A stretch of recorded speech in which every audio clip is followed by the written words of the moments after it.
Welcome to your Innovation Coffee Break. I'm Vijay Rajendran, Director of Innovation and Partnerships in 500 Stars Ecosystems Group. I'm excited today to be joined by Jonathan Charles of Samsung Catalyst. JC, how are you?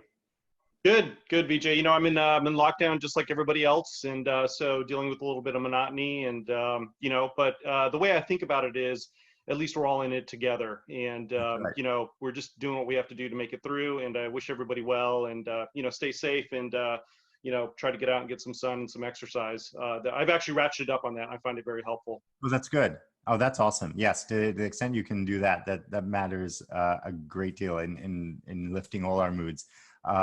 Another thing highly recommend is caffeine. So that Of course. so this is Innovation Coffee Break. What we're hoping to do is connect over the time it takes to drink or sip a good cup of coffee with interesting folks. And JC is one such person because of his role at Samsung Catalyst, which we'll talk about. You can subscribe to our YouTube channel and hear more about these conversations with interesting people at the crossroads of investing, startups, and corporate innovation. So let's start with Samsung Catalyst and your role there, JC. What is Samsung Catalyst and what does it do? Yeah, so Samsung Catalyst Fund is one of three corporate venture capital funds that Samsung Electronics has set up. We were created about around 2013. And what we do is we invest primarily in two areas. Number one, like most traditional business units supporting CVCs, we direct investments to support strategic goals that are sort of worked on in conjunction with the business units. But what we also do, because we report to the Chief Strategy Officer of all of Samsung Electronics, is we think about the areas where Samsung should be either in the near term or maybe a little bit further out. So case in point is auto tech. This is a prime example where the VC team started investing a couple of years ago. Samsung, by the way, didn't really have a presence in the automotive industry. They had actually exited the semiconductor automotive industry probably 15, 20 years before. We start making good friends amongst the other VCs in the industry in auto tech.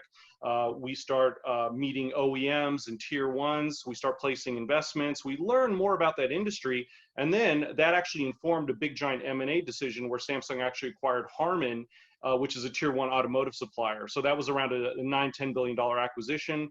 And, in one kind of swoop based on a couple of years of investing, Samsung then basically enters an entirely new market. So that's how we kind of think about what we do as corporate venture capitalists, support business units and then think about where Samsung should be, right? So the great hockey player Wayne Gretzky said, you got to skate to where the puck is going. So we also think about that. Yeah, and these days it seems like CVCs have to skate fast because the world is going, Absolutely. in a direction in a hurry. That's right. Yeah. How has CVC changed in the last 10 years? Well, I think it's it's changed a lot. So we're a part of an organization, shameless plug for them. It's Global Corporate Venturing. And what they do is they track a lot of corporate venture capital data from around the globe, and they have events, and it's a great networking opportunity. So for any CVCs that are either new to the market or are unaware of the organization, they may want to be a part of it. And I was just looking at some of the data. It's a great organization, Super Events as well. Yeah, Super Events. They actually have a big yearly one in Monterey, but they also do, London and other locations. And, I was just, coincidentally, I was just looking at some of the data for an internal presentation we're doing, and it's basically exploded in one word over the last 10 years or so. So I looked at one of their charts, and for example, from 2011 to 2019, the number of CVCs that participated in some way, shape, or form in the ecosystem was about 3,200 funds. That's huge. And I think from about 2011, when there were about 320 or so funds, it's more than quadrupled since that time. So it's basically exploded, particularly in the last couple of years, but it's more than that. They're deploying more dollars. Some of the other charts show, for example, that, up to 50%, around 2018, up to about 50% of total deployed capital across deals was actually in part from CVCs. So that's actually pretty high. It's come down a little bit in 2019, but the whole market's actually come down. So relative to everything else, all else being equal, it's still a significant chunk versus 10 years ago. Some of the other dimensions I would say that are super important for particularly the entrepreneurs to understand is I think the teams have become more sophisticated. So they've been at times pulling from the ranks of private VC firms. They've set up systems to recruit, train, and retain their team members. And I think all that bodes really well to basically being value add participants in the ecosystem. Yeah, certainly the professionalization, the sophistication, and other things like you point out have changed a lot. If there's one metric that might be the thing to watch, it could be the speed at which corporate venture investors can do deals. Do you think they're doing them faster? Yeah, I think the answer is always it depends. So the CVCs that I'm referring to are all over the world, Hmm. and those in hot innovation areas like Silicon Valley, for example. I'm just choosing one because I happen to be there. I think they tend to move pretty quick when they need to. More traditional funds that maybe in other parts of the world that have to have extremely strong collaborations with their business units, meaning they have to do extensive technical due diligence to make sure that, say, the startup's technology fits the product roadmap. Sometimes that can take some time, particularly in a COVID environment that we've certainly seen slowdowns because business units are fighting COVID fires, all around the world, particularly on their manufacturing lines. And so I think it's a mixed bag, but I think the general trend is the really professionalized CVCs that are experienced know that they have to move fast, particularly around competitive deals. So the metric I have from our fund, for example, is one time we found ourselves in a competitive situation and we did a deal over a weekend. So that's pretty fast, right? For a Yeah. big giant tech company to do that. The average could be measured in a couple of weeks, but that would include, pretty extensive, not only traditional venture capital due diligence, but also technical due diligence as well, where I think most CVCs probably tend to do more on the technical due diligence side than a financial VC would. Yeah, I think that conforms with like the research we've done at 500 Startups and published in our Unlocking CVC report, because there are multiple committees often and business unit that sign-offs, because the majority of CVCs are of course strategic, and the slight majority are in just investing off the balance sheet. So they by default need to go through additional alignment. So the fact that you were able to get a deal done over a weekend is very impressive. Thanks. Yeah, our team tries to do the right thing in quite a variety of situations. My last point on this would be, I think it's perfectly okay for entrepreneurs to press their potential corporate venture capital investor on, what does the timeline look like? What are the processes? What sort of approvals do you need to get? It may not be appropriate to go way into the details on that, but at least to get some sense of what is going on when you're working with the CVC, I think that's perfectly valid. And of course, entrepreneurs want to know about these things. And, my advice would be to actually ask, those questions to the venture capital team, and to really kind of ferret out, what is the extent of due diligence and the timeline. I think that's perfectly valid and a good topic to bring up. Yeah. How do you think most CVCs that you're talking to are contemplating the recession that we're facing today? Yeah, very good question. I know, this is the number one topic around the globe, when it comes to venture capital, entrepreneurship, and all things else, right? Anything that touches the economy, not to mention individual lives. We all are very aware of the sad stories we're hearing, and, it's not good. So I think, there's tremendous uncertainty. What we're seeing is venture capitalists, both financial and strategic CVCs, are certainly pressing their companies and their portfolios to basically do scenario planning, right? So, what's the worst case? What's the medium case? What was going on pre-COVID? And then kind of making sure that everybody's on the same page and thinking through what are the issues and then how do we handle those. And then, for example, unfortunately, this COVID thing may actually come back in waves. So, I was just on a call yesterday with an entrepreneur and saying, look, are you thinking about how you can quickly spool up the worst case scenario? And I literally asked him, can you do that in a week? Can you do it in 2 weeks, or will it take a month? Because, for example, if you are going to reduce people's income, and maybe even furlough people, you're involved with salaries, right? And you can't just do a change on that the day before payday, right? It doesn't work, and there's some legal issues and whatnot. So I think that's number one, is everybody has to plan, unfortunately, for the worst. Then I think, the next level is, okay, what is an assessment that everybody needs to make, both the investors and the entrepreneurs, on the cash requirements, right? Cash is king, as they say. And in these situations where funding is uncertain, the demand from your customers may be tremendously uncertain. How much cash do you have now, and how far is that going to take you? And then what are you doing, like, for example, investigating the CARES Loan Act, and how does that benefit your startup? Or the PPP, Paycheck Protection Plan? Or are you thinking about venture debt? All of these topics are extremely important right now, given the COVID situation.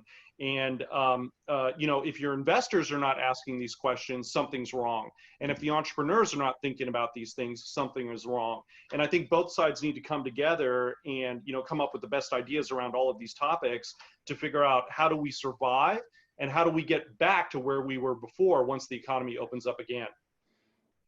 Absolutely. Yeah. I think that collaboration is really where, the best folks can really shine in terms of their ability to work through problems and have that, partnership between investors and founders. Right, right. And just, another thing I'll add, which I was talking to an entrepreneur about yesterday, where I thought they were doing a good job, is, messaging what is going on with your staff, Mm-hmm. particularly if you're going to be making cuts, dropping some salary levels, in the worst case scenario, maybe letting some people go. You have to be very mindful and very careful, because the reality is, unfortunately, people are scared, right? And they're worried. And, there has to be a lot of tact in doing this.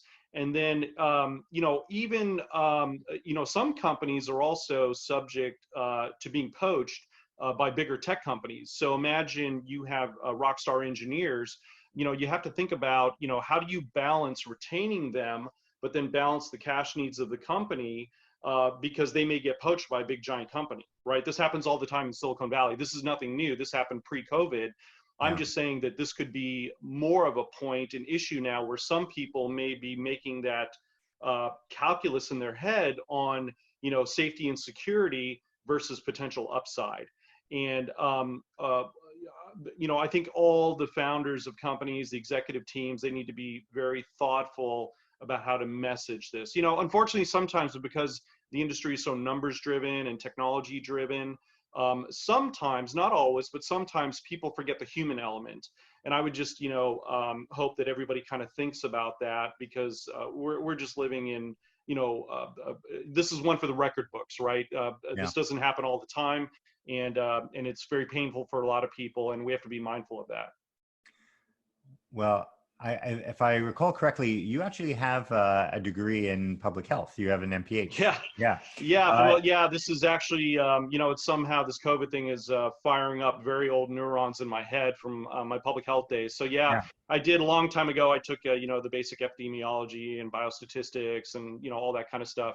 And so, I don't remember all of it, but I remember enough to at least, follow the news at least somewhat intelligently. And because there's a lot of noise out there too, right? And in the age of sort of, I don't want to over index on, the age of disinformation, but we are aware that sometimes some untrue information is perpetuated on the internet and various social media outlets. But yes, I did live in the world of public health and life sciences and healthcare for a while. In fact, when I started my VC career, I actually started at a biotech fund when I was in business school. But I don't focus on that exclusively now. I do get exposed to some digital health deals, which, by the way, I think clearly are going to be having an uptick with the new world we're living in. Hmm. Yeah, I do have some touch points with the healthcare world. Yeah. The reason I bring it up is I wanted to ask you, do you think of COVID-19 as a black swan event? Yeah, I think ultimately you have to look at it that way. The tricky thing about pandemics is, a lot of the experts have been talking about this. People that are in the industry full time are aware that these pandemics do occur. The last big mega one that was kind of on a global basis was, the Spanish influenza right around the end of World War I, right? And people forget that it wiped out, I think, 20, 30 million people, unfortunately, around the world. And it's a little kind of, at least in the United States, it's sort of like an unknown history. The impact was very dramatic, and there are a lot of parallels, that we can kind of draw today. For example, what did some states do that other states didn't? And it turns out, what I'm seeing in the news is that those states that did social distancing, they probably didn't call it that back then, Hmm. over 100 years ago. But those states that were really vigorous about locking down the economy and implementing social distancing, actually, when they came out of the Spanish influenza, they actually got back to work and performed much better than other states. So there's a lot of lessons to learn, historically here. That's fascinating. And certainly our ability to respond to events like a pandemic, uh, climate change, a whole lot of things that are going to feel outside of our control, but for which we're going to need to develop solutions. Are hopefully some of the areas where founders and VCs and others can kind of roll up their sleeves and kind of get to work on backing possible solutions to potential futures. Yeah, absolutely. Yeah. We're eventually going to come out of this, right? Now, the long-term impact in terms of where investors invest and what kind of new startups are founded, a little bit TBD, but we know already that certain categories have been, dramatically impacted. Things that are consumer facing, hospitality and travel, sort of the obvious things that you might think have been Hmm. impacted by COVID. No doubt, I think everybody has kind of a consensus on that. On the flip side, there are also areas that may, benefit greatly. So one thing that we found, because we tend to do a lot of core tech investing, is, for example, cloud infrastructure. We're actually seeing a lot of activity in that space right now. Even with COVID, and it's very simple, right? The use of things like Zoom and similar products, gaming. Not that it uses a lot of bandwidth, but even things like e-commerce has dramatically gone up, right? Right. But then even things like cyber attacks, right? Somebody was talking to me yesterday about the fact that one of the big cybersecurity companies has seen a 600% increase in phishing attacks on people just since COVID hit, right? So unscrupulous Wow. actors are trying to benefit from the situation. So cybersec may also be a space that becomes even hotter than it was before because of COVID. And I think particularly for those entrepreneurs that want to start something right now in a recession, they have to take a hard look at what they're doing and then kind of assess, do they want to put that on hold a little bit, or do they want to charge forward based on what they think the demand might be in the new world that we're living in? So if we think about enabling that new world, and if you're a founder and you want to find the right kind of partner who can help you both with capital, but also other resources, what might be some of the positives of taking CVC money as opposed to traditional VC money today? Yeah, a couple of things. So I think first and foremost, the beginning of sort of going through that thought process is, um, you know, how difficult is it for an entrepreneur and the startup to actually get in touch with the business units, right? So, for example, Samsung is the world's biggest information technology company in terms of breadth of products, right? We make everything from washing machines to semiconductors, and mobile phones, tablets, all sorts of devices, right? and flash memory, for example, as well on the semi side. There, I was thinking about it earlier today. There's no 1-800 number that startups can call to say, hello, I'm a startup and I would like to do business with your semiconductor group or your mobile phone group or whatever, right?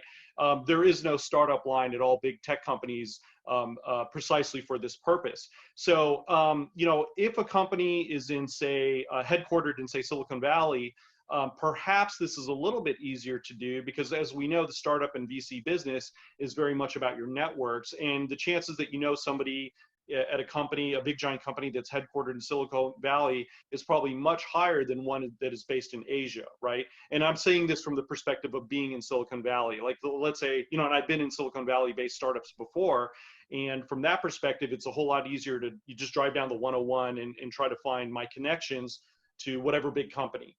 A little more challenging. So for companies that are based in Asia. And my point there is that really good CVCs are there amongst many of their duties to help grease the skids, right? To investigate with the business units. Number one, is this interesting to the said business unit? Number two, now that we know it's interesting, what could you potentially do together? We call this the win-win collaboration, right? 1 + 1 should equal 3, or better yet, 5, right? It shouldn't be a situation where, maybe this is just better if the company is just a vendor to the business unit, and there's no need for a strategic investment, and there's no additional function for the CVCs to actually engage in. That's what you don't want to do, and this could probably take a whole hour or more just to talk about this topic. So I'm kind of cutting to the chase, which is, often, particularly with situations where there's very complicated technology on both sides, at the startup and at the mothership or the business units, you need, what we found is it's very helpful for the CVCs to be on top of that almost on a weekly basis, doing anything they can to make sure that there's correct messaging and understanding between the startup and the business units, make sure everybody's on the same page as you get to some sort of win-win collaboration, which hopefully is deployment of the startup's technology inside of the products from the mothership on the corporate venture capital side. We actually have a dedicated team in Seoul, Korea, for example, that a large part of their duties is to precisely do this. And of course, this is, the difficulty level here is multiplied if you have multiple languages. So, Samsung has 127 offices around the world. Imagine the number of languages that are spoken, and the mothership language is Korean, of course. Now, many people in Korea do speak English, often perfectly, because they may have been educated in the West or maybe just picked up English from any number of ways. But what we find is, that's not the case with 100% of everybody. So I think the really good CVCs and entrepreneurs should ask about this. Who is there, particularly if you're working with an international CVC, who is there to help at the mothership that can navigate things like culture and language and other elements that may be actually even unique to a particular company. You could call them Sherpas, guides, whatever it is. But particularly with big, giant international companies, this is very difficult for a tiny little startup to navigate by themselves. There is no hotline to call, and even if there was, how would you know who to talk to inside the big, giant company, right? It's almost impossible to penetrate in most cases. And so I would argue that, the entrepreneurs should be looking for those teams that are set up to precisely do what I'm talking about, which is to be a guide and to grease the skids to get to a win-win. Yeah, having those guides is critical to finding your way and to making sure you can get value out of the relationship for everybody, both sides. Yeah, absolutely. Yeah, and just last note on that, I've literally worked with entrepreneurs that I've basically cold called and ultimately made an investment in. And, they told me, Samsung was not even on our list because they didn't know where to start. It's exactly kind of proving what I'm talking about. In this case, this was a semiconductor company. They literally did not know who to talk to, where to go. And even if they managed to find a phone number or an email address, is that the right person? Is it appropriate to reach out to that person? And often is the case, and this applies to all big companies. They can sometimes be a little bit scary for startups, particularly around issues of IP and things like that, right? So sometimes the startup may be hesitant to actually engage, even if there was a phone number, even if they did have a name, maybe they're a little bit hesitant. And I think the good CVC, again, can be that Sherpa or guide to say, look, this is how we roll, this is how we see the world, and this is how we do engage with startups. This should all be, for me, it's table stakes for a good CVC, right? This speech, if you want to call it that, should be in the memory, and a CVC should be able to, basically talk about this at, networking events, or when they're on stage, or when they're on a video like we're doing right now, or if they're in a private meeting. This is table stakes, and the really good CVCs are aware of how to navigate the mothership. With that, what kinds of startups do you want to back? What kind of investments do you want to make in the future? Yeah, we historically we've been investing pretty broadly. So we do things like Internet of Things, cloud and data infrastructure, digital health. Of course, we do semiconductors or any sort of sensors or components that would go into a variety of consumer electronics devices.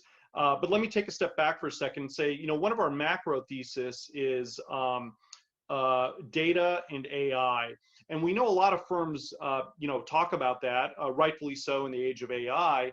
But what we're really interested in is who's collecting new kinds of data, and then through the use of AI, applying and sort of, ultimately getting to analytics on things that they didn't know before. So let me give you one area where we're actually working with some companies right now on potentially investing, or we have already invested. So another big bucket for us is Industry 4.0. You can imagine that's relevant for a large manufacturing company like Samsung.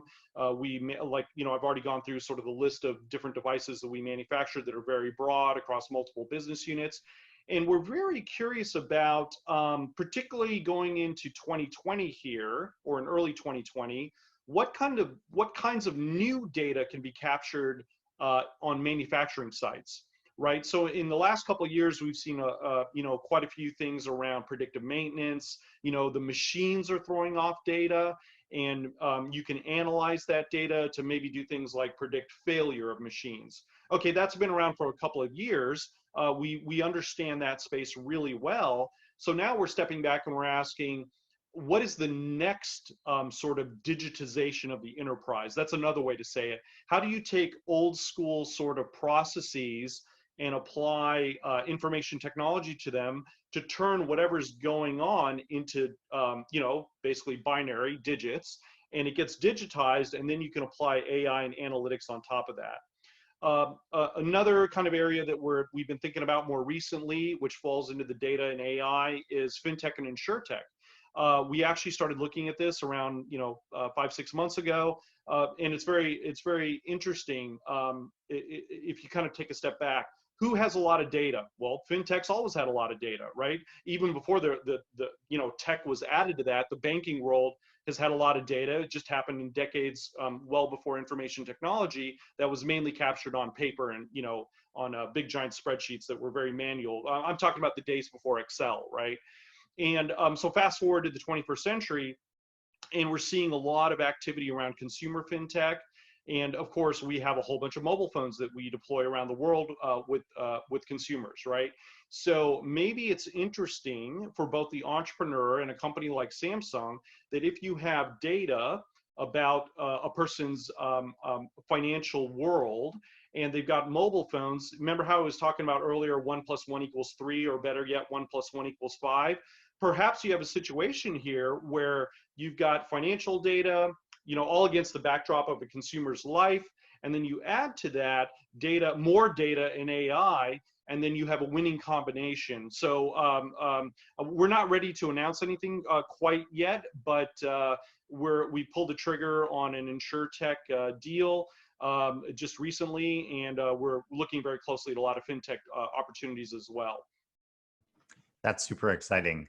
Thanks so much. We'll have to leave it there. I'm all out of coffee, and we're all out of time. So thank you, JC. Really appreciate it, and this has been exciting. Stay safe and stay healthy.